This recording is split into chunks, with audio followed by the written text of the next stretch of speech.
నమస్తే న్యూస్ 24 తెలుగుకి స్వాగతం. వార్తల్లోని ముఖ్యాంశాలు ఇప్పుడు చూద్దాం. అనంతపురం జిల్లా సింగనమల నియోజకవర్గంలోని నార్పల మండల కేంద్రంలో గల శ్రీ తిక్కై స్వామి అవధూత ఆశ్రమంలో వెలిసిన శ్రీ శ్రీ చక్ర శ్రీనివాసుని సన్నిధిలో పండితులు మాడుగుల రఘునాథ శర్మ ఆధ్వర్యంలో అంగరంగ వైభవంగా 7 శనివారాల వ్రతం ముగింపు వేడుకలు జరిగాయి. స్వామివారికి పలు రకాల పుష్పాలతో పూలాభిషేకం భక్తుల చేత చేయించారు.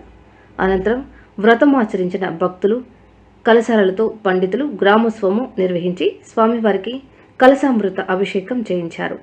ఈ వ్రతం ఆషాఢ మాసం 2వ శనివారంలోని శనివారం మొదలై శ్రావణ మాసంలోని 4వ శనివారంన ముగిస్తాయని పండితులు తెలియజేశారు.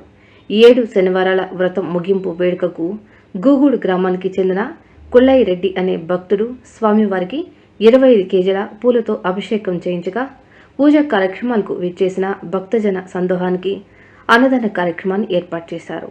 ఈ కార్యక్రమంలో ఆలయ కమిటీ నిర్వాహకులు గవ్వల సుబ్బయ్య, మదమంచి ప్రతాప్, అన్నదాత గూగుడు కుళ్ళయ్య రెడ్డి, సేవకులు లక్ష్మీనారాయణ, ఆంజనేయులు, రామనాయుడు, జేఎల్ సుధాకర్, చిలమకూరి గోపాల్, బాలాజీ తదితరులు పాల్గొన్నారు.